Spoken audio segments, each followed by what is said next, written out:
Hi friends, welcome to Shami's kitchen. എല്ലാവർക്കും സുഖമാണല്ലോ.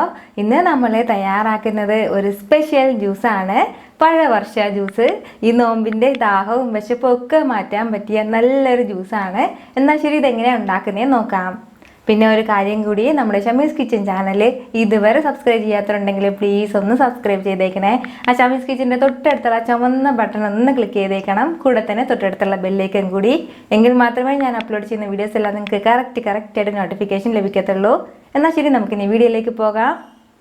നമ്മുടെ ഈ പഴവർഷ ജ്യൂസ് തയ്യാറാക്കുന്നത് നമ്മൾ കുറച്ച് പഴവർഗ്ഗങ്ങളൊക്കെ ചേർത്തിട്ടാണ്. അപ്പോൾ ഫസ്റ്റ് ഞാനിപ്പോൾ എടുത്തിരിക്കുന്നത് കുറച്ച് മാമ്പഴമാണ്. ഒരു വലിയ മാമ്പഴമാണ് ഞാനിപ്പോൾ എടുത്തിട്ടുള്ളത്. അത് ചെറുതായിട്ട് അരിഞ്ഞിട്ടുണ്ട്. നല്ല മധുരമുള്ള മാമ്പഴം നോക്കി എടുക്കണം. ഇനി നമുക്ക് ഈ മാമ്പഴം ഒന്ന് മിക്സിയുടെ ജാറിലേക്ക് മാറ്റാം. ഇത് ഇത്രയും ആയിക്കഴിഞ്ഞാൽ പിന്നെ നമുക്കിതിലേക്ക് വേണ്ടത് പാലാണ്. ഞാനിപ്പോൾ ഒരു 1/2 ലിറ്റർ പാൽ എടുത്തിട്ടുണ്ട്. അതുകൂടി നമുക്കിതിലേക്ക് ചേർക്കാം.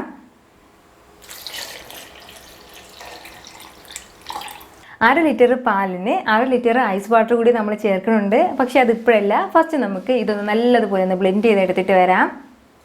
ഇതിപ്പോൾ ഞാൻ നല്ല സ്മൂത്തായിട്ടൊന്ന് ബ്ലെൻഡ് ചെയ്ത് എടുത്തിട്ടുണ്ട്. ഇത് ഇത്രയും മതിയാവും. ഇനി നമുക്കിതൊരു വലിയൊരു ബൗളിലേക്ക് ഇതൊന്ന് മാറ്റാം.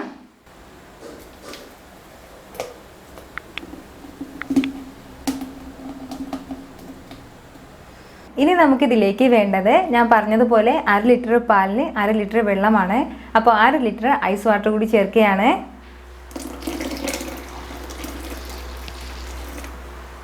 ഐസ് വാട്ടർ കൂടി ചേർത്ത് കൊടുത്താൽ പിന്നെ വേണ്ടത് ഇതിന് ഇത്രയും ആവശ്യമായിട്ടുള്ള മധുരം കൂടിയാണ്. ഞാനിപ്പോൾ ഒരു 1/2 കപ്പ് അളവിൽ പഞ്ചസാര എടുത്തിട്ടുണ്ട്. അതുകൂടി നമുക്കിതിലേക്ക് ചേർക്കാം. അപ്പോൾ നമ്മൾ ഈ മാമ്പഴം അടിച്ചെടുത്ത് ആ ടൈമിൽ തന്നെ പഞ്ചസാര ചേർക്കാവുന്നതേ ഉള്ളൂ. അപ്പോൾ പെട്ടെന്ന് ഒന്ന് അലിഞ്ഞിട്ട് കിട്ടും. പക്ഷേ ഞാനിത് നിങ്ങളടുത്ത് കാണിക്കാൻ വേണ്ടിയിട്ട് മാത്രമാണ് ഈ ടൈമിൽ ചേർത്തുന്നേ ഉള്ളൂ. ഇനി നമുക്കിത് നല്ലതുപോലെ ഒന്ന് മിക്സ് ചെയ്ത് കൊടുക്കാം. ഇതിലേക്ക് ചേർത്ത പഞ്ചസാരയെല്ലാം ഇപ്പം നല്ലതുപോലെ അലിഞ്ഞിട്ട് വന്നിട്ടുണ്ട്. ഇത് ഇത്രയും മതിയാവും. നമ്മുടെ ജ്യൂസ് ഇപ്പോൾ റെഡി ആയിട്ടുണ്ട്. ഇനി നമ്മൾ ഇതിലേക്ക് ചേർക്കേണ്ടത് നമുക്കിഷ്ടമുള്ള കുറച്ച് ഫ്രൂട്ട്സ് ആണ്. അപ്പോൾ ഞാൻ ഫസ്റ്റ് ചേർക്കുന്നത് കുറച്ച് മാമ്പഴം തന്നെയാണ്. മാമ്പഴം ചേർക്കാം. നല്ല മധുരമുള്ള മാമ്പഴമാണ് ഞാൻ എടുത്തിട്ടുള്ളത്. പിന്നെ നമുക്കിതിലേക്ക് വേണ്ടത് കുറച്ച് നേന്ത്രപ്പഴമാണ്. അതും ചേർക്കുകയാണ്. ഇത് കുറച്ച് അധികം ക്വാണ്ടിറ്റിയിലാണ് ഞാനിപ്പോൾ ഈ ജ്യൂസ് തയ്യാറാക്കി എടുക്കുന്നത്. പിന്നെ വേണ്ടത് ആപ്പിളാണ്. ഒരു ആപ്പിൾ എടുത്തിട്ടുണ്ട്. അതും ചെറുതായിട്ട് അരിഞ്ഞിട്ട് എടുത്തിട്ടുണ്ട്. പിന്നെ വേണ്ടത് കുറച്ച് മുന്തിരി കൂടിയാണ്. അതുകൊണ്ട് തന്നെയാണ് ഞാൻ പറഞ്ഞത് ഇതൊരു പഴവർഷ ജ്യൂസാണെന്ന്. കുറച്ചധികം ഫ്രൂട്ട്സൊക്കെ ചേർത്തിട്ടാണ് നമ്മൾ ഈ ജ്യൂസ് തയ്യാറാക്കി എടുക്കുന്നത്. അപ്പോൾ ഇതിലേക്ക് നമ്മൾ ഫ്രൂട്ട്സ് ചേർക്കുമ്പോഴത്തേക്കും നമുക്ക് ഇഷ്ടമുള്ള ഫ്രൂട്ട്സ് ചേർത്താൽ മതിയാവും. നിങ്ങൾക്ക് ഇതിൽ ഏതെങ്കിലും ഇഷ്ടമില്ല എന്നുണ്ടെങ്കിൽ അത് നമുക്ക് സ്കിപ്പ് ചെയ്യാൻ പ്രശ്നമൊന്നുമില്ല. കൂടെ തന്നെ കുറച്ച് മാതളം കൂടി, അതൊരു ഭംഗിക്ക് വേണ്ടിയിട്ടാണ് ഇപ്പോൾ ഞാൻ ഈ മാതളം ചേർക്കുന്നത്. പിന്നെ നമുക്കിതിലേക്ക് വേണ്ടത് കുറച്ച് കുക്കുംബറാണ്. അതുകൂടി ചേർക്കാം. ഫ്രൂട്ട്സ് ആയിട്ട് പിന്നെ നമ്മളിതിലേക്ക് ചേർക്കുന്നത് ഓറഞ്ച് കൂടി മാത്രമാണ്. അപ്പോൾ ഈ ഓറഞ്ചിന് പുളി ഉണ്ടെങ്കിൽ അത് നമ്മൾ ചേർക്കാതിരിക്കുന്നതാണ് നല്ലത്. അത് നമുക്ക് സ്കിപ്പ് ചെയ്യാം, പ്രശ്നമൊന്നുമില്ല.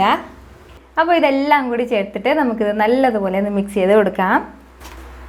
ഫൈനലി ഇതിലേക്ക് ഇനി നമുക്ക് വേണ്ടത് കുറച്ച് സബ്ജ സീഡ് കൂടിയാണ്. അപ്പോൾ അതുകൂടി ചേർക്കാം.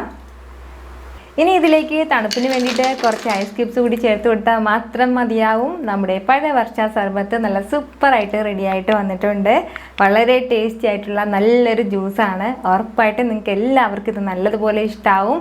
നിങ്ങൾക്കിത് ഏത് ടൈമിൽ വേണമെന്നുണ്ടെങ്കിലും തയ്യാറാക്കി കുടിക്കാൻ പറ്റുന്ന നല്ലൊരു ജ്യൂസാണ്. അപ്പോൾ ഉറപ്പായിട്ട് നിങ്ങളിത് ട്രൈ ചെയ്ത് നോക്കുമല്ലോ. ഈ വീഡിയോ നിങ്ങൾക്ക് ഇഷ്ടമായാൽ ഇത് ലൈക്ക് ചെയ്യാനും ഇത് മറ്റുള്ളവർ കാണണമെന്ന് ആഗ്രഹിക്കുന്നുണ്ടെങ്കിൽ നിങ്ങളുടെ ഫ്രണ്ട്സിനും ഫാമിലിക്കും എല്ലാവർക്കും ഒന്ന് ഷെയർ ചെയ്ത് കൊടുത്തേക്കണം. ഫേസ്ബുക്കിലൂടെയും വാട്സപ്പിലൂടെയും ഒക്കെ ഒന്ന് ഷെയർ ചെയ്ത് കൊടുത്തേക്കണം. വീണ്ടും നല്ലൊരു ഉഷാർ വീഡിയോ ആയിട്ട് ഞാൻ വരുന്നതായിരിക്കും. അതുവരേക്കും എല്ലാവരും ഹാപ്പി ആയിട്ടിരിക്കുക, സന്തോഷമായിട്ടിരിക്കുക, ചിരിച്ചുകൊണ്ടിരിക്കുക. Take care dear friends.